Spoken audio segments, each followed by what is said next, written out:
உள்ளூர் செய்திகளை உலகளவில் தெரிந்து கொள்ள எங்களோடு இணைந்திருங்கள். மாய் வெளிச்சம் டிவி. தேவாரம்பாடி அம்மி குத்தி தைப்பூச திருவிழா கொண்டாடப்படுகிறது.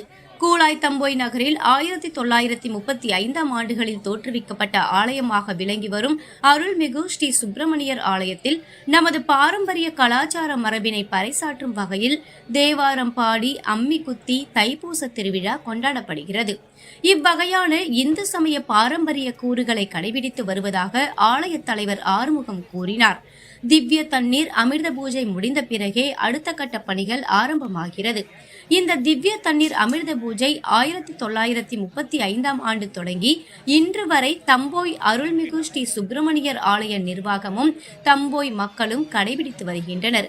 இதுவே இந்த தம்போய் சுப்பிரமணியர் ஆலயத்தின் சிறப்பாக தென்படுகிறது. இந்த பூஜையானது ஆண்கள் அரிசி மாவு இடித்து உருண்டை பிடித்து எண்ணெய் சட்டியில் பொரித்து முருகப்பெருமானிடம் சமர்ப்பணம் செய்த பிறகே மற்ற பூஜைகள் அனைத்தும் நடைபெறுகிறது.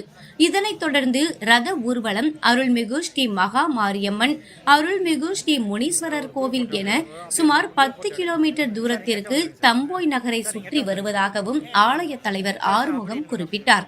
இந்த தைப்பூச திருவிழாவிற்கு சிறப்பு அழைப்பாளராக புலாய் நாடாளுமன்ற உறுப்பினர் மாண்புமிகு சுகைஷான், மாசாய் இந்தியர் சமூக மேம்பாட்டு கழக தலைவர் டத்தோ கே புருஷோத்தமன் ஆகியோர் வருகை புரிந்து தைப்பூச திருவிழாவில் கலந்து கொண்டதாகவும் இந்த ஆலயத்திற்கு அனைத்து வகையிலும் ஒத்துழைப்பும் ஆதரவும் வழங்கி வருகின்றனர் என்று திரு ரவிதாஸ் மற்றும் ஆலய தலைவர் ஆறுமுகம் மை வெளிச்சம் நேரடி சந்திப்பில் தெரிவித்தனர்.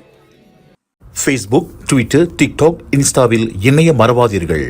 My news, my media, my வெளிச்சம் டிவி.